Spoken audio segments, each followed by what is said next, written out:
sense. Mike, I did have a question come in. Maybe we can quickly dive into it. It seems like a pretty basic one. But how will this new standard in the initial phase, impact international traffic coming to the USA, and what does people need to do to be prepared? Just real quick, what do you think? Yeah, I mean, I think in the initial phase, I wouldn't expect too much impact at all across the board because, you know, like any piece of regulatory information or mandate that comes out, there's a lot of detail around what and how to sign and do things. There's a lot around that, but there's not a lot around what do you do about it. And I think the industry as a whole is going to spend the next period of a few months, at least through September, trying to figure out what they're going to do with these levels, if anything, and for how long they're going to do nothing, and that kind of thing. I think international is going to be an interesting one, because if you look at, and we can get into this when we start talking about attestation levels, but I mean, if you look at what the guidelines are around when to attest and what to attest and how to attest at what level, unless you're providing the international ANI, you can't really attest to much besides unless you just have a direct relationship with the customer. Then you can say, okay, I know the customer, but I don't know really anything about this number. I think it's going to be an interesting one. I think they're going to have to kind of let that fly for a while. And I can get into more detail about what I think the broader implications are, especially when we start looking at the vast number just in this country alone. If you look at just the United States and the sheer number of providers with 100,000 subscribers or less, it's like 700 companies, right? And then you talk about the ones that have filed exemptions and extensions and those sorts of things. I don't think you're going to see this, flip on the switch and everything's changed on June 30. It's not. I think it's going to take a period of time. And I think that ultimately the industry is going to collaborate. We're going to learn lessons and adapt. I fully expect, I would not be shocked at all if there was some sort of pause order, to kind of, okay, we've learned some things, let's reevaluate. But it's my opinion. Gotcha. Yeah, I have another one here too that I haven't heard about this. Maybe you have. Matt is asking, where do you see things going with some of the things that are still having standards evolve, like diversion passports? Haven't seen any of those in the wild yet. Yeah. That's another one. I really don't have a comment on that, just because, like you said, I haven't seen it in the wild yet either. And sort of jury's out. A lot of these things is interesting to me, being as closely involved as I have been with the operational mechanics of building the platform, to do the attestation, to do the signing, to look at the impacts that it has on things like header size. I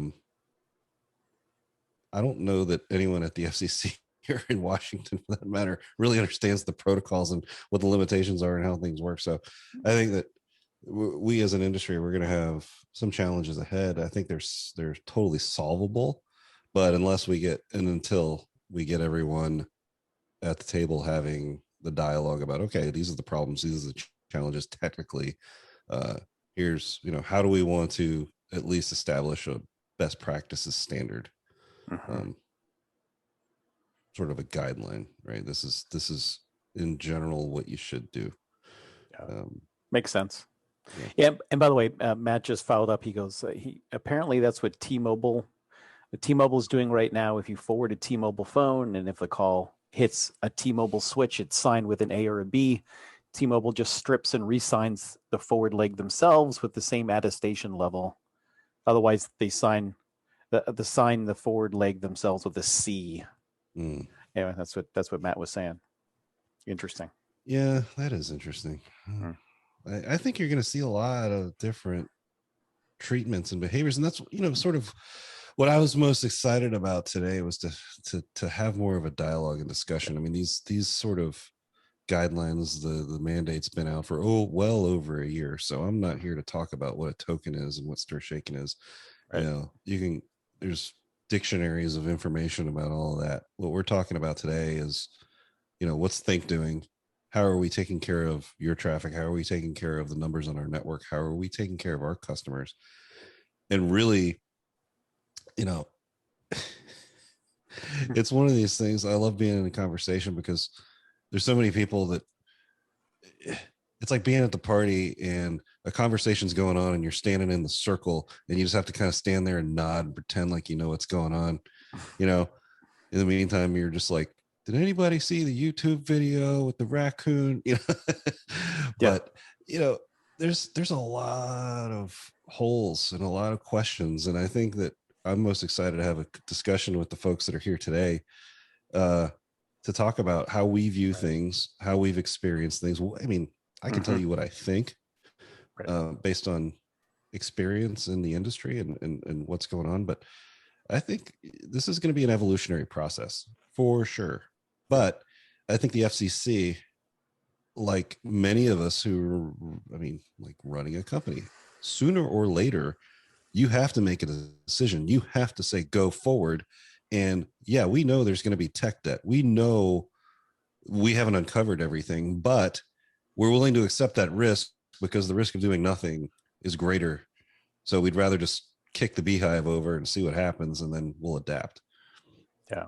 That's my take on this thing moving forward. I mean, like I said, if you look at just the sheer number of US based vendors or carriers that are under 100,000 subscribers, 700 plus companies, plus the carve outs that the big guys have asked for, plus not to mention none of this works on the PSTN, right? So this is a step forward. This is like, you got to start chipping away at it. Yeah. And it'll get there. I think that there are going to be some bumps, but that's for sure. That's with everything, right? Yep. Gotcha, Mike. Well, let's go ahead and get started. Got a good crowd in. People are still logging in, but I'd like to start off by saying thanks to everybody who's been to our first 2 VIP webinars. We did one 2 weeks ago for thinQ customers to introduce them to our new partners at Teli, to their SMS, MMS capabilities. And then just yesterday, Mike, you helped me out, vice versa, talking to Teli customers about thinQ Voice customer products and solutions.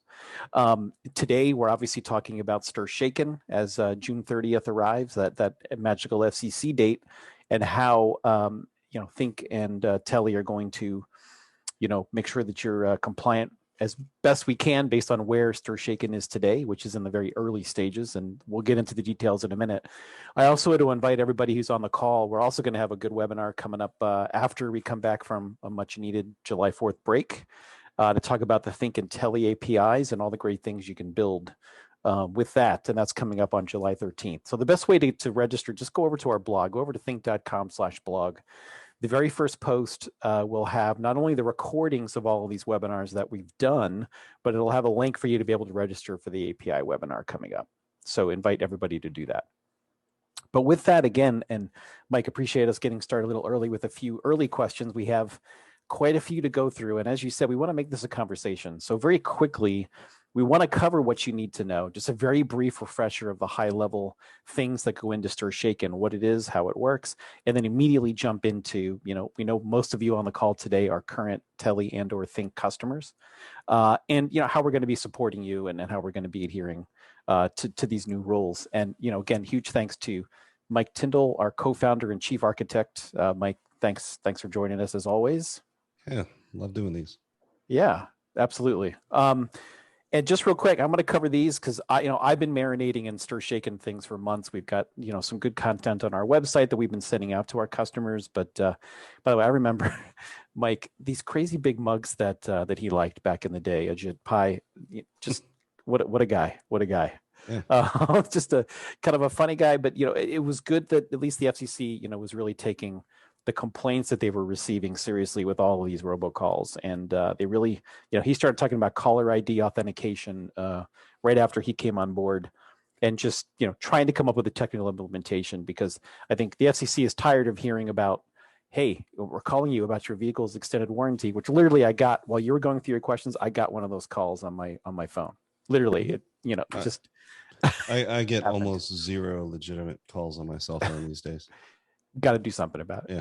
And these credit card and IRS scams and by the way, neighborhood spoofing, this one drives me crazy. As a guy who works, in marketing for a company, I also get a lot of calls from what look like local numbers, and it's always a salesperson. And it just annoys me. If I see my MPA Annex X, get out of here. Like, that's yeah. JV. Get out. That's right. That's right. It's just, I don't even want to pick up the phone. I mean, I don't even want to have a conversation with anybody, a sales conversation. They're like, oh, but everybody does it. I'm like, well, does that make it right? Like, I'd rather it say the name of your company and legitimately your number, and that, let's be real. So it's definitely a concern. And obviously Americans have been sending in billions of complaints, which I found this was interesting. I went back and did some research, and it was kind of nice to see that we had a dip in 2020 while we were all at home. But the only reason was because, as Alex down here was saying, it's just because there was nobody on a call center. They shut the call centers down. Right. Exactly. That's right. That's right. It was a mini, no problem, right? Yeah, it was a mini blessing in disguise. But we're on track again, because if my phone is any indication, my car's extended warranty is in jeopardy. Because I get lots of. I'm just going to keep driving my car and hope for the best. It's 10 years old. Let's go. Yeah. But it's definitely a concern, and as somebody who has older parents and in-laws, and the kinds of calls that they get are difficult to wrap my head around sometimes. They're troubling, and it's good to see that the industry is stepping up to do something about it. And really, again, what the FCC has been talking about is they wanted to find a way to spot where these illegal robocalls were coming from, reduce how often they occur, their impact, make sure caller ID is actually a truer caller ID. So it's way too easy to manipulate right now. I think you'd agree, Mike. It's just too easy. And never done that. Yeah. And also, be able to give us the information that we need to know whether we should pick up the phone, which, my hat's off to, I have Verizon for my cell phone, and at least they have an app that really does a pretty good job of identifying that as potential spam, right? It comes up on our phone. So I wish they would just give me a button to click to just say, don't send me that call. I don't need to see that it says scam likely or whatever. Exactly. I don't disagree. Maybe we'll get there. We'll see. But just a very brief refresher of it's time to stir and or shake these robocallers. So, as all of us have probably, known for a long time. How would you have liked to have been in the room when they came up with this acronym? Where do you think they were? What do you think they were doing? I don't know. I think it's interesting. I mean, come on. An industry plagued by acronyms. I've never seen one this long, but But it's secure telephone identity revisited. Yeah. Got it. Yeah. But it's signature handling. Yeah. Anyway, yes. And I think it's important, Mike, to really harp on the fact that, okay, whether it's the stir or the shaken part of the solution, it's not going to be perfect. It isn't perfect, but it is that first step, right? And it'll get better over time. So with that, really, again, it's as these calls are traveling through, the networks, there's signing going on, right, Mike? So that there's a way for us to identify, where's this call coming from, and be able to start putting some data on it so that we can validate it and make sure that the caller ID is better. Yeah, I mean, the goal is to have someone raise their hand and say, "Yep, I'm responsible." That way, if something happens, they know exactly where to go to. Unlike what currently happens, which is kind of follow the breadcrumbs. All right, it came from here, subpoena them. All right, it wasn't us, it came from here. Here's their information, subpoena them 50 times or however many times it happens. But, the ultimate goal is so that the authorities that are ultimately probably that are going to enforce this know directly where to go to. So somebody has to raise their hand and say, yes, I know this customer. I signed them up. I sold them the number. Right. Yep. That's where they're going. That's right. Yeah, and it's just a standard practice. We occasionally get subpoenas as well. We're part of this ecosystem, and we reply and we do the best we can with what we have, for sure. And the industry traceback group, we are a participating member. I saw a question, I think pre-webinar, asking about that, and yes, we are a member of the ITG. We respond to ITG requests same day, within minutes or hours, depending on when the requests come in. So we've got a team of folks that handles that as they come in. So I think stir shaking is ultimately a tool in a big toolbox that the industry has. I think that it will prove useful in some cases. I think it's also going to cause a lot of problems, but the ultimate goal is for greater good. And I think that as a tool in the toolbox, the real effect is going to come from industry collaboration and network operators working together to sort of push this sort of undesirable traffic or behavior out. And I think stir shaking is a tool to help them identify, some of that. Yeah, for sure. And as we all know, June 30th is basically the first sort of demarcated. Yeah, I mean, tell me that's not a bureaucrat date, right? I mean, it's 2 days before the largest national holiday we have in a weekend. Right. So, yeah. Somebody was like, middle of the year, let's go there. Oh, didn't look at the calendar. But it's the end of Q2, right? So it makes perfect sense. Yeah, even yeah. What sounds good in a board meeting. Yeah, exactly. But I think as you'll see in a minute, it's all well and good that they mandated that at least the starting gun goes off June 30th, that the first steps are in place for providers. But there's a lot of them. Brett Laughlin asked, that is an Apple 2GS in the background. Oh, yes. Fully functional and operational. That is my very first computer from first grade. There you go. Love it. So real quick, Mike, I was going to say, and you also have, it looks like an Iron Man photo of your other shoulder. Yeah, that looks Robert Downey too. Jr. One of the other things I collect is celebrity autographs and things like that. So I've got a whole wall over there. Iron Man's my thing right now. So that's awesome. Yes, as I'm aware, at your office, which you haven't been in for a year, also has other Marvel stuff in it, which is cool. Oh, yeah. It's nice to sit outside there and see all that stuff. It's cool. It's cool. So real quick, Mike, I want to just introduce people to these attestation levels. So one of the things involved with for shaking is, so if you could just in your own words, what is an attestation A? That's the best, right? Yeah, I spent a couple of months going through this, and somebody would ask you and you forget and you go back and you read the thing again. Now it's like, all right, boil it down. A is, I know the customer, I know they can use the number because I sold it to them, or for some other vetting process I can validate that's their number. B is, these are my layman's terms. Other people can interpret them as they want, but I look at B as, I know the customer. I've validated that you're a legitimate company. We have a whole vetting process and documentation process through our sales funnel that validates that this is a real company, and we know their business use case and all of these things and where they are. And if the authorities show up, I can send them to their front door. But I really don't know anything about the numbers they're sending me because they've acquired them elsewhere or whatever. I cannot factually say they can use the number. I don't know. It looks legit. It's NANPA-E looking, or it's internationally looking, but I don't know that they're allowed to. So that's where B comes. I know the customer. It's not one of my numbers. It's not in our authorization list.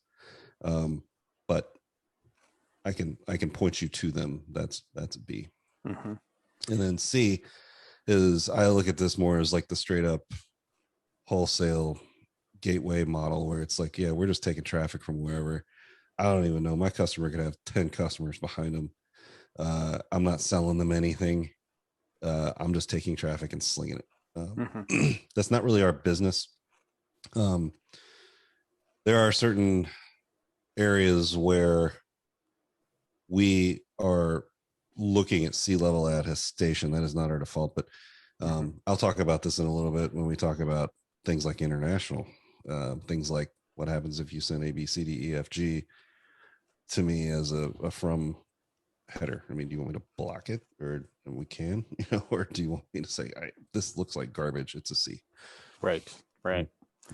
So with that, so now we know what stir shaking is. We know about the attestation levels. Let's go ahead and dive into our, our initial sort of phase one launch.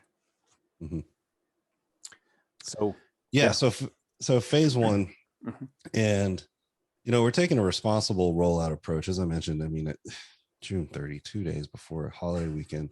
Yeah, let's just turn the switch on and hopefully nothing happens while the FCC is closed, and the vast majority of our customers and their engineering teams and our engineering teams are taking PTO, right? Right. So we are taking a measured approach. So June 30, we are going to accept any customer signed identity header, and pass it through unmanipulated. So if customers have already gone through the regulatory process and have implemented their own version of stir shaking, I don't think that's going to be a lot because of just the nature of our customer base and the value of what we provide. We're going to start passing those. After the 4th, you will start to see, and this is a mock-up, this is not an exact representation, but you will start to see these icons in the portal next to the vendors who have said they will support the tokens, the identity headers, and that have been interop and tested by our engineering team, that we don't have any issues with that. Now, I can tell you right now, if you have not looked into this or if you're considering this, you have to be mindful of your invite sizes. Like, one of my favorite things about this policy is like, wow, policy is great. It comes out of DC, and we've got this wonderful goal to stop this type of activity, but it's made by I have to assume people who have either not consulted or have zero working knowledge of how these protocols work and what the limitations are, specifically in the case of UDP, the 1500 byte MTU. And that's just raw. That doesn't account for network overhead. Like in the case of Verizon, we have to have VPN tunnels to Verizon, which adds encryption overhead.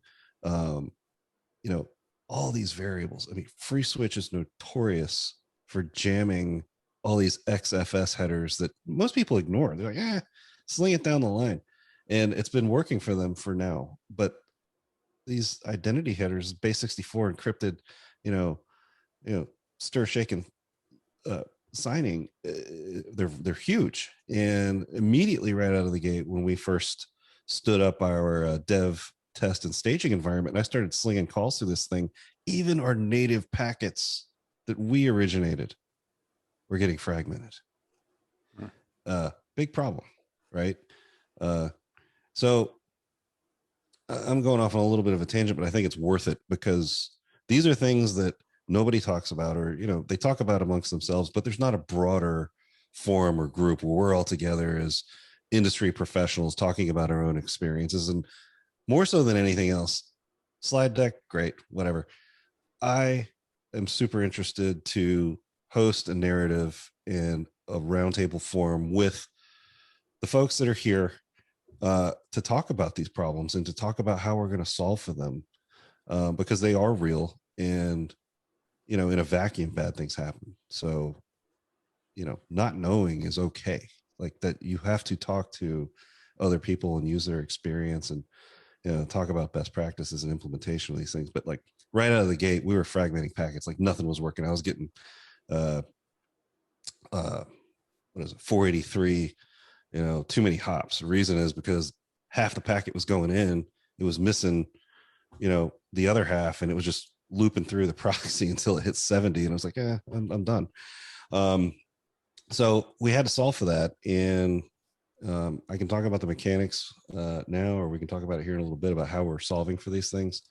I just want to make sure I hit the points that you've got here, because I think this is the real meat of the discussion I wanted to have, which is what happens when the rubber meets the road. What are the things that our customers need to consider, whether they're doing it themselves or if they're simply turning on one of these vendors that will enable the stir, shake, and signing.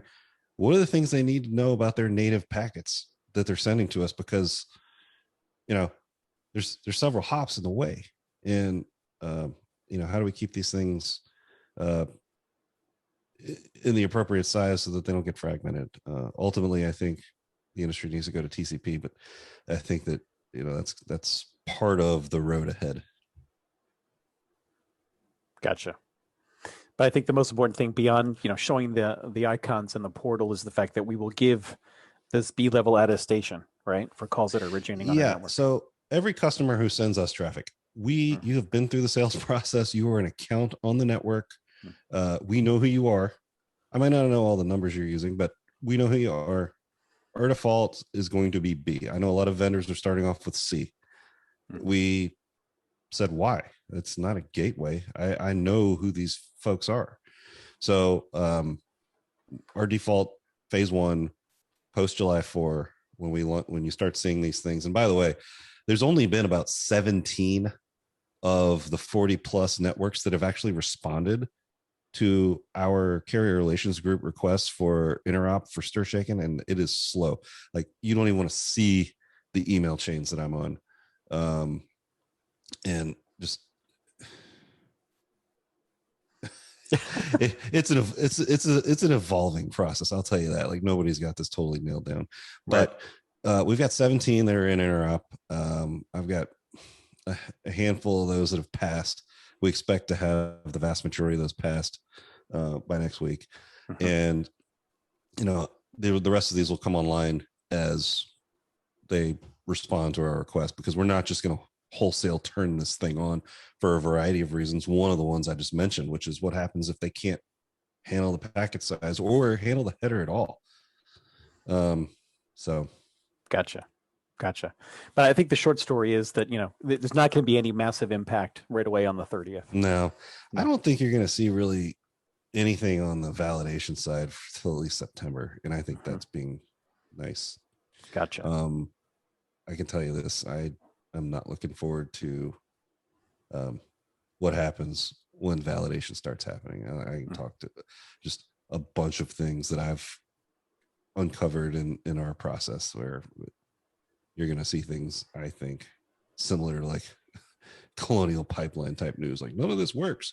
Why? Well, somebody messed up a DNS record in their certificate header, or they're using a minification URL that's slow, and somebody's trying to authenticate it in real time, and it's adding seconds to the call setup.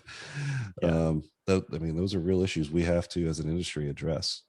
Right. Gotcha. And you already mentioned that, if you already have attestation applied, it's just if they're already signed, it's going to be if you've already taken responsibility, or somebody before us has taken responsibility, I'm not stepping in front of that. Gotcha. Authorities go to them. Gotcha. So if that's step one, then you're saying Q3 here is our phase 2, which is when we jump up to the A attestation level. Yeah. And this is our phase 2 implementation as it stands right now. And I expect there to be additional dialogue across the client base, across the industry between now and then. But this is our out of the gate, no input. Here's what we think. This is what we're going to do. As we receive, feedback on this, we'll absolutely take it into consideration and how we do it. But integrating our existing DID inventory, both toll-free and domestic US, presently sell international annies. But if you are a customer of record, and this is the details are key here. So it can't just be a number in thinQ inventory. It has to be in inventory. It has to be on your account. And it has to be coming from an IP address that's authorized on one of your trunk groups. That's when we'll hit it with the A level attestation, because I've got 3 checkboxes there that very likely prove you are allowed to use that number. Gotcha. Makes sense. And then you're saying at that point is when we'll start doing the international traffic. We'll get the C level. Yeah. So things like the earlier example, anonymous, asterisk, A, B, C, D, E, F, G, whatever. It's not an Annie. It doesn't look legit. You're going to get a C. The goal is make the stuff look legit. Use a number you're supposed to use, and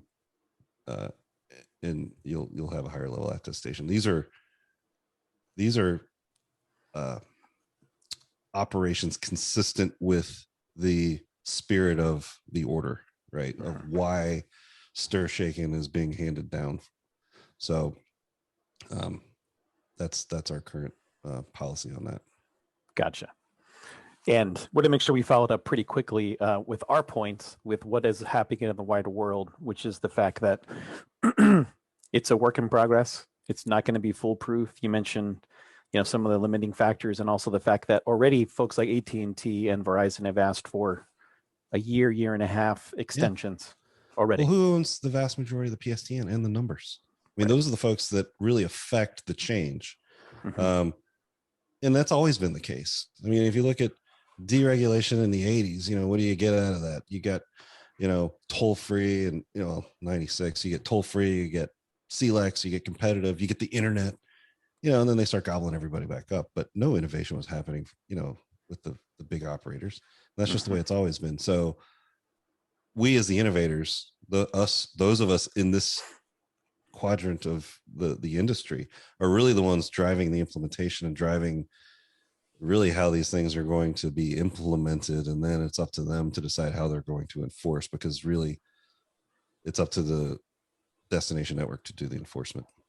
Yeah. And I also found it interesting, Mike, I was seeing a lot of chatter about that these really small rural carriers are asking to be completely exempted.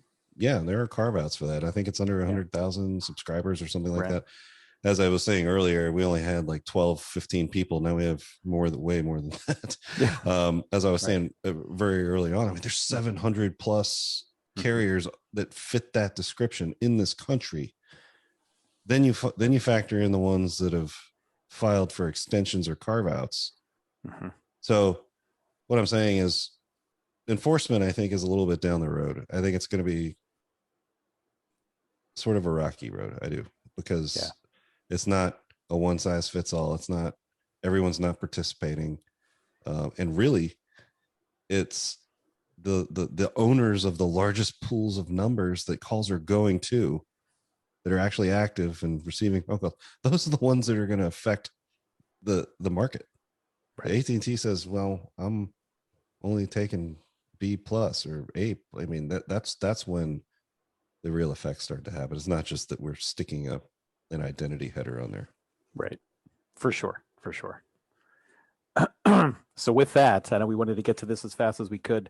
I want to say special thanks, by the way. We have quite a few people on the line, and we received a lot of really good questions ahead of the webinar, which, because we know it's such an important topic and people have questions. So Mike, I'm going to go down the list, and some of this is going to be a little bit of a repeat, but it's good for anybody who came in late. So I'm just going to go down and I'll start feeding them to you. Great. So the first one is, look, as a thinQ customer, how will outbound calls from our IPs be signed? thinQ customer, B-level attestation, post July 4 when we flip the switch on for those vendors. Now, you have to make sure that in your profile settings that you've gone in and selected those vendors that have said they're going to take it. That list is not complete. Like I said, we have 17 that have actually responded. Less than half of those have passed interop so far. We expect to have the vast majority of those through interop by next week. But you'll see those dynamically in real time, dynamically pop up as they pass. And, I would expect within, by the end of the year, almost all of them, except for the ones that have filed for extensions and carve outs, will have that. But we're not signing every call. We're only signing the calls that a vendor has said they're going to take the identity header that we've interop tested, because the last thing we want is vast customer impact across, technical issues because of either rejecting it because of the header or fragmentation, those kinds of things. Right. we're going to be asking to work with customers throughout this process, because there are things that of course, we had a huge list of assumptions. We had a huge list of things we knew had to happen, but things always happen in the wild, and no two customers are the same. And there are going to be things that we have to adapt to. So, this is going to be an evolutionary process. Right. So Jeff was asking for phone numbers that we buy from you and route to our clients' SIP gateways. When will you start passing the identity header data on inbound calls along with the invite? Yeah. So identity inbound, we'll start passing, as soon as those originating calls start coming in, because we're not the ones signing it, right? We're receiving it from one of the upstreams.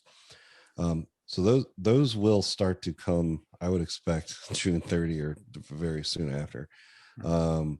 We've talked about potentially having to, and I'm interested to hear feedback on this, because I'm of the opinion that we're probably going to have to create some sort of stripping proxy to to help customers who can't support it and to take that thing off if they're having problems. But like I said, they can start coming. Right. Gotcha. Let's see. So Jesse was asking, are you planning to offer any attestation for my customers' numbers that are assigned to my company? Like, does sold from thinQ to him to is that the nature of the question? I believe so. Yeah. Yeah. So like I said, Mhm. everything when we start implementation for signing post July 4, we'll have B level, whether you're a number on the network or not. Phase 2 is the numbers that are on the network that are either toll free or domestic annies that we've sold and assigned to an account and are coming from an IP address on a trunk group that's part of that account. We'll get an A. Mm-hmm. Gotcha. We had another question here of, is there any impact on folks that are using sort of our fax carriers for sending fax traffic? It's just a call, right? Is the signing the same? Fax. Yeah. Just yes. I'm joking. No, so there's really no difference. The network doesn't care if it's a phone call or a fax call. It's a call. Right. It's an invite. Right. The invite's going to get signed. Yeah. Gotcha. Somebody was asking too, like, what is our vetting process for customers and validating their numbers? That's just part of our normal operating procedure, right? You mentioned earlier. Yeah, that's actually our sales folks are trained on this process, and we do things like confirming business information, taxpayer identification information, incorporation details. We look at the management team. We look at the sales team has probing questions about the nature of the business use case. We sample traffic during the interrupt period and then for a month afterwards to look for trends, patterns, and indicators of nefarious types of activity. So that's sort of our approach to how we validate the customers and get to know them. And I'm imagining that question is probably coming from somebody who's trying to file their own robocall mitigation plan paperwork, because that's like the third question, I think. How do we know our customers? And then telephone number, authorization, and monitoring, all those things. That's the answer that's in our paperwork that's already passed my desk and in the hands of legal. It'll be up there on the FCC within a few days. Yeah.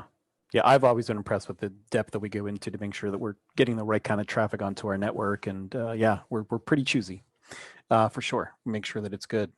Had another question here. So what is our commitment to respond to trace back inquiries? You already mentioned it. We're part of ITG. And like I said, it's same day, usually within minutes or hours. We're all over that. We have been all over that even before ITG. That's right. And so they're also asking, how do we cooperate with investigators in stopping illegal robocalling? And it's just, we see they ask for the info, we give it to them. That's right. Same day or thereafter. We're bound to keep 7 years worth of data. We have it. And, so we've got, scraper algorithms that will go out. And even if it's in cold storage on a file system somewhere, we'll rip it out and send it to them. There you go. You've been warned. We also have, this is an interesting one, Mike, but I think I know the answer to this one, hopefully, is if I'm a reseller, this is this person who's sending calls from Hong Kong to the US. Do they need to register with the FCC? And the question is, if you're our customer, no. If you're our customer, no. I mean, if you're a provider and you're going to get an OCN and you're going to go to the numbering authority and you're going to get a certificate and you go through all that, great. You can do that. Or use us. We've already got that taken care of for you. That's right. That's the easy answer. Yeah. If you want them signed and signed right, come to us. So I got two that are a little long, so bear with me, Mike. I'm going to get through these. So one of them is, this is Alex is asking, I have customers that have individual numbers, so we know that the calls are for that person. They can set their status so that incoming calls to them are forwarded to their cell phone. So there's an incoming call from the caller to the PBX and an outgoing call from the PBX to the cell phone. And that's one of their popular features, is that when the person gets the call from the PBX to their phone, the call actually shows the caller ID of the original caller rather than just showing that the call is from the office. So is there any provision to allow us to continue to show them who's really calling? Does this have any impact on that? No, if you're setting a caller ID on the outbound side of your PBX, that's what's going to show up. We're going to show if you're a customer of record and that call is coming in across an IP address that's on your account, it's going to get a B. I'm not going to be able to A-level that test it because I didn't tell you the number. I don't even know if you're allowed to use that number, but it's not going to change the fact that you're able to put, you're still, none of this, by the way, precludes anyone from putting anything they want to, as they've always done in the PAI, the RPID, or the from header. I mean, that's not, none of that's technically different. The only thing that's happening is there's a new header called identity. It's got this base 64 encoded thing. It's got a JSON object in it that says this is the attestation level, this is the time, this is call ID, this is my certificate, encryption level, all this stuff. And even then, nothing's going to happen unless somebody does something about it, right? So ultimately the network that call lands on is going to have to do something about it. Right. Gotcha. All right, buckle up for this one. This one's a little long too. Right. We have customers who use our phone system with a PRI for phone calls. The way we switch them to SIP trunks with thinQ, we use thinQ to route their outbound calls using their main number as the caller ID.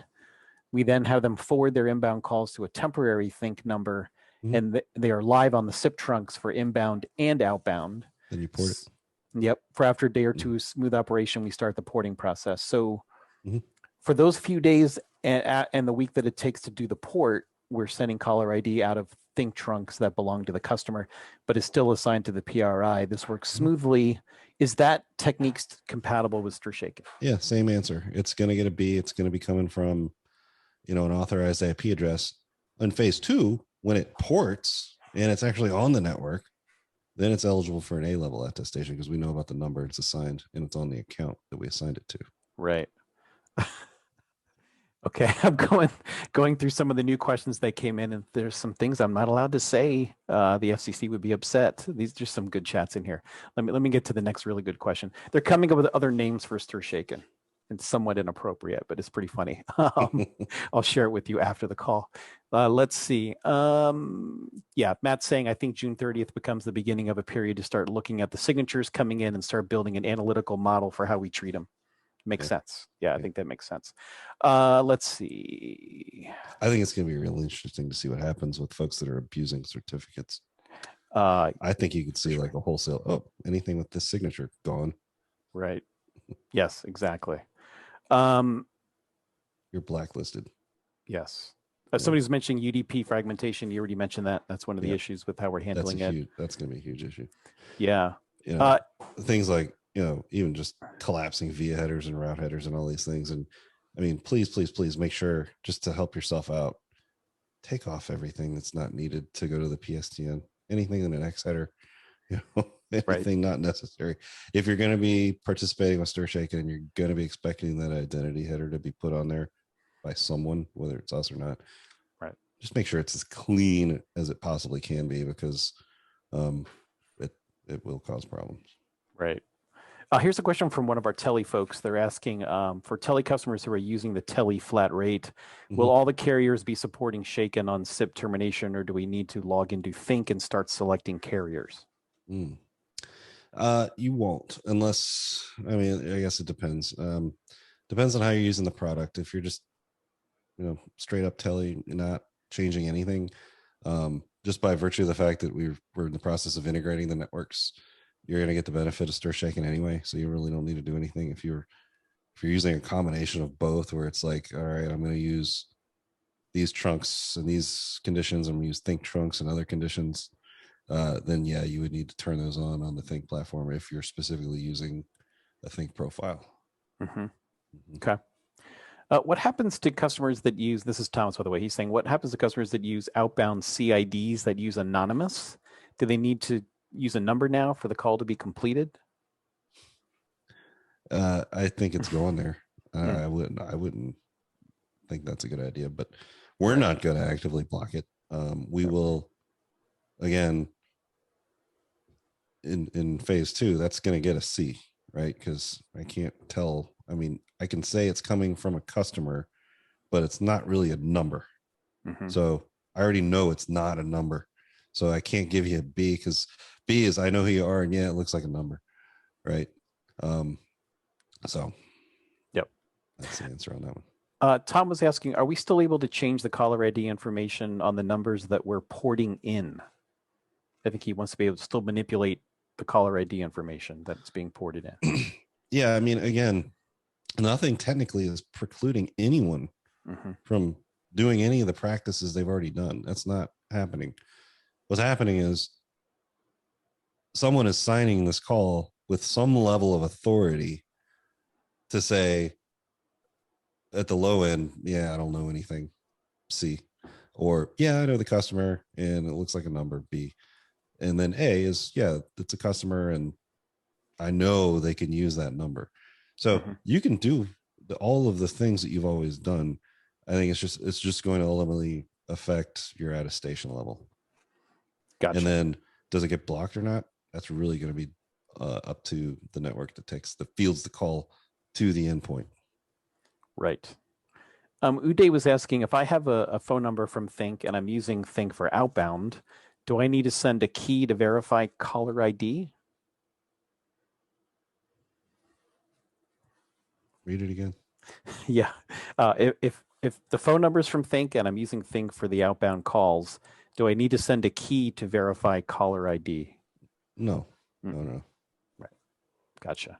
Another one here is for inbound. What is our plan here? Will you be passing along the inbound identity headers?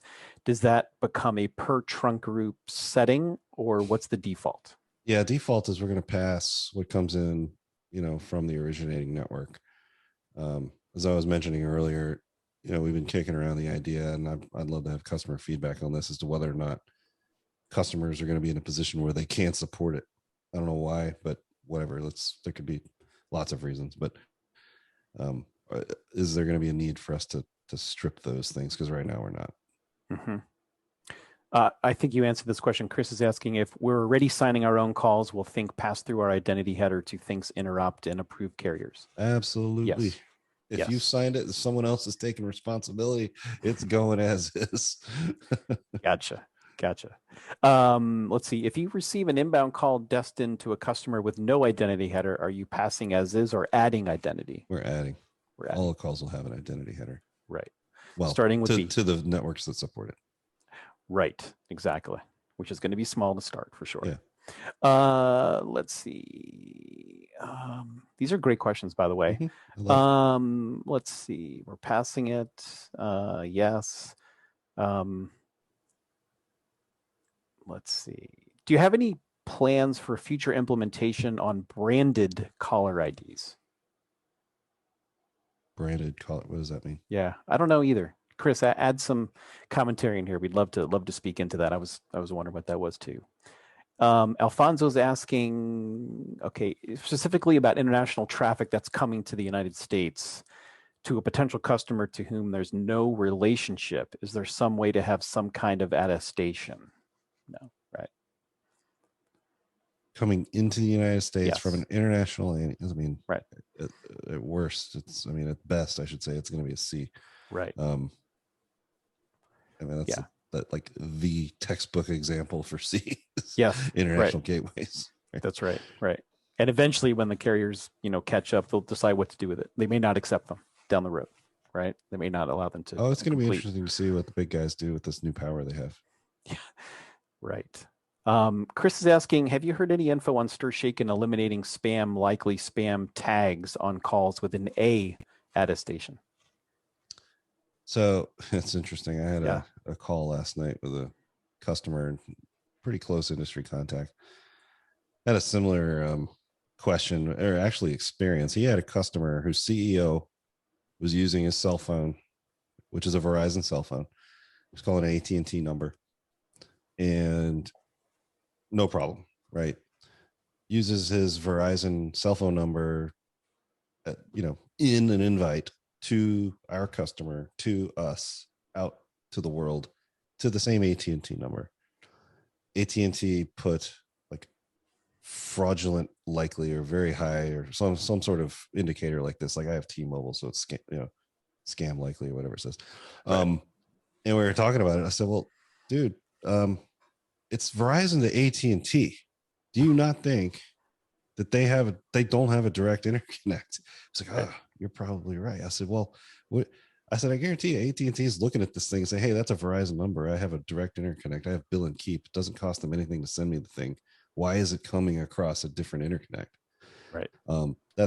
That's possibility number one. All of this is conjecture because it's impossible to know without seeing every hop in the call and all the logs and everything else. So the other thing that could be happening is it could be somewhere down the chain somebody's sticking a C on it because they don't know, and it's coming into AT&T with a C, and AT&T's decided that C is going to get this tag. I think that it's going to be interesting to test these things, like A/B testing on attestation levels, to see who's supporting them and who's doing different things with them versus not. Like, I've heard anecdotal evidence that just by virtue of the fact of having an identity header at all with some of the vendors is improving complete rates by like 20%.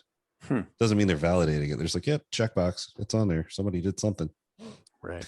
I think, that's phase one. Phase two is we're going to start looking at it. I think they're probably concerned about some of the things I've brought up too, is how do you do real-time inline validation without impacting PDD? Or do you fake PDD? Or do you fake ringing while you're checking stuff? I don't, there's going to be some things going on there. Gotcha. Is it Eric? Sorry.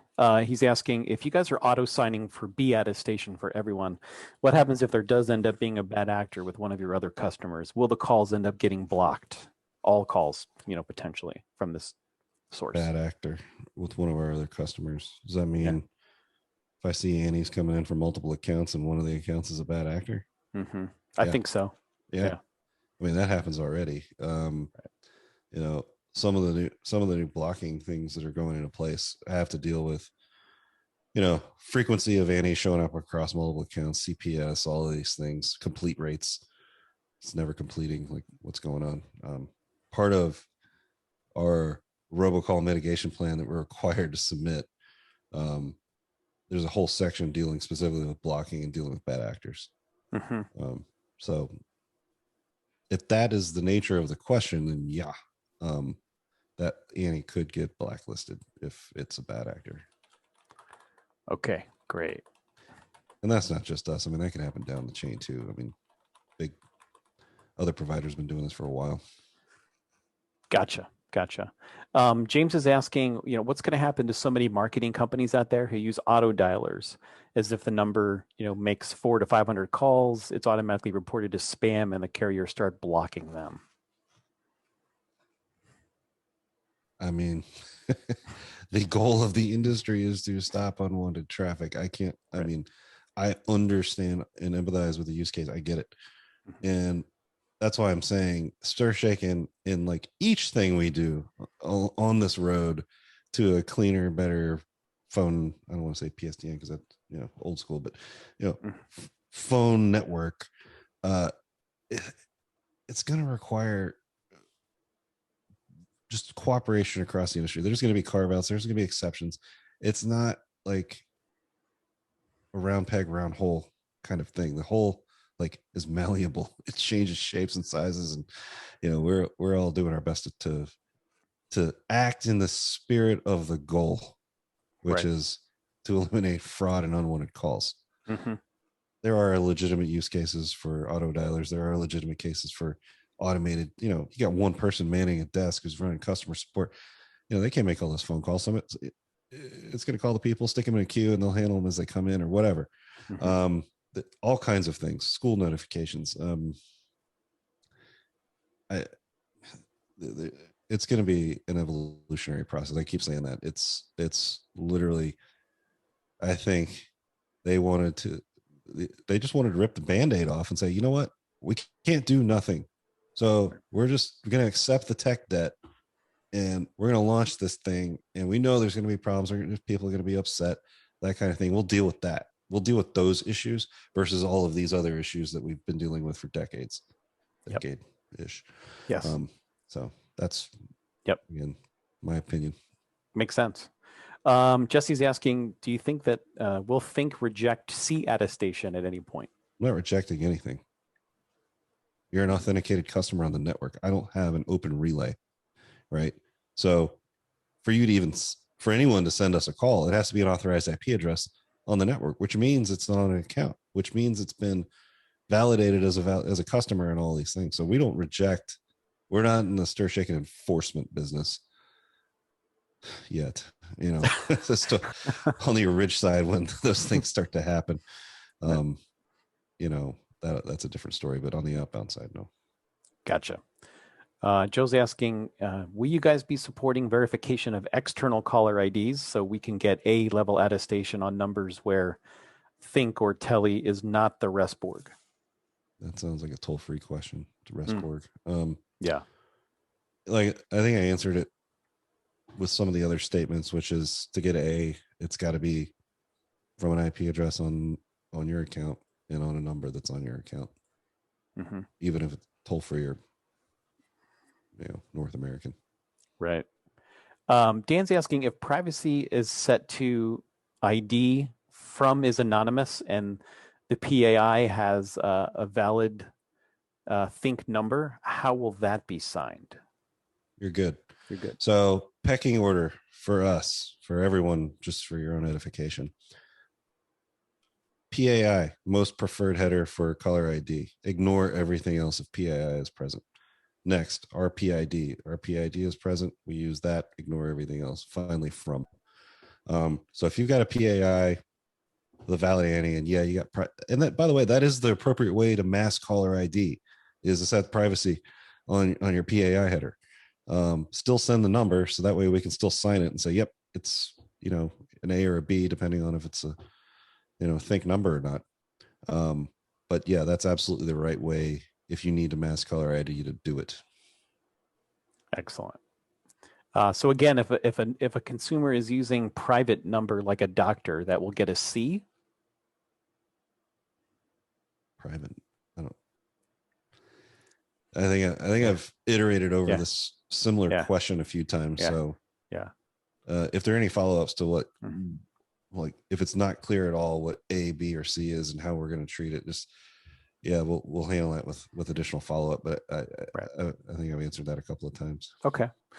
Brett is asking, and again, this might be a repeat. I apologize. The list is actually pretty long.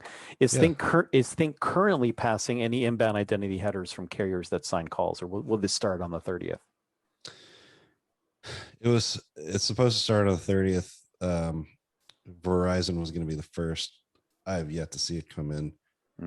We're working with them originally, you know, and this just pertains to toll-free because they're an inbound toll-free trunk.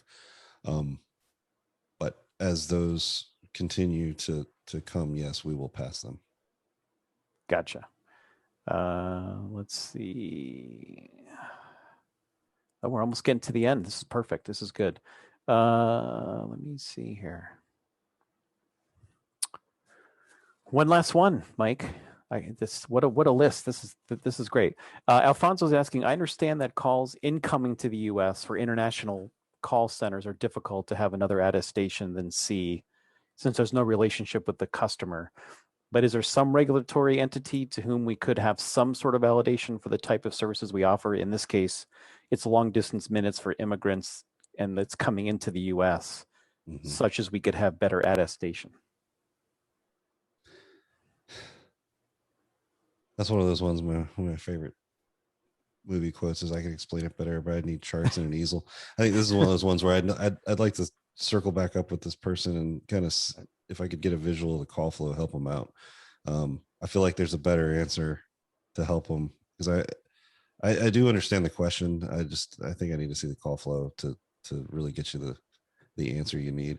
If it's the short version is, if it's coming across an account of ours, from an IP of ours, then you're still going to get the B. Right. It's really when that phase 2 kicks in that I think is where the question is, what happens if it's an international handing? So we haven't implemented phase 2 yet. So right. These are the types of questions and the type of feedback and consideration that I need to have, you know, as kind of the architect and lead of R&D and all these things and creating these products. You know, I really love getting the direct customer feedback to understand every single use case, because every there's always something, right? There's always a specific, like, well, that's legit, that didn't get covered, or that, even the regulation didn't think about that. Right. For sure. Mm-hmm. So it's a moving target, Mike. I really appreciate all your insights. I know this has been a long time coming. You've been working really hard to get our systems up and running and Yeah. compliant. And the next few months are going to be interesting as this rolls out across the industry. And it's likely, Mike, right? Like some of these big guys have asked for, a year and a half pause. There's not going to be a lot happening in the near term. So I think it's Think about yeah, the ones that own the PSTN, man. I right, mean, they're not going to be able to do anything right. with that. I mean, this is going to be a gray area for a while. Hmm. I think, again, like I said, they couldn't do nothing. They had to do something. Right. And the attitude, I think, was something's better than nothing. And we know it's going to be imperfect, and we're going to have, a long road ahead and carve outs and kick down the road and all of these things. But we Yep. have to, make the old college try, right? Let's do something Right. and see what falls out. That's right. But in the meantime, we have you covered, and you'll be hearing from us as things change and progress. And Mike would be happy to work with you too, as we want to encourage some of this additional dialogue to get you more use cases and things as we go forward. So it's going to be an interesting couple months coming up. And want to encourage everybody. We know that we couldn't get to every single question, but if you do have any, send it down to that email address right at the bottom of the screen. support@thinQ.com. We will keep them collected there, and our support team will funnel those directly to Mike, and we'll document them. We'll get you answers through our great support team, and we'll keep the dialogue going. There's a lot going on here, but in the meantime, I want to say a huge thanks. This is one of the biggest webinars we've ever done, Mike. Thank you for all your insights and your hard work. Yeah, I love doing it. And if we need to have follow-ups, I'm happy to have as many follow-ups as we need to make sure everybody's got all these things answered. This is going to be an evolutionary process. I don't expect it to be a one and done thing. Right. And it's really up to all of us. Yep, for sure. So with that, Mike, I want to say everybody on the call, have a great weekend. You have a great weekend. Everybody have a great 4th of July. And we got your back, Mr. Shaken. And anybody who registered, we've got the video recording of this. It'll go up on our blog. I mentioned it at the top of our time together. Head over to thinQ.com, click on resources and blog, and you will see a link to this video, along with really great webinars we just did about the teli SMS MMS solution and the thinQ Cloud Voice solutions that we offer.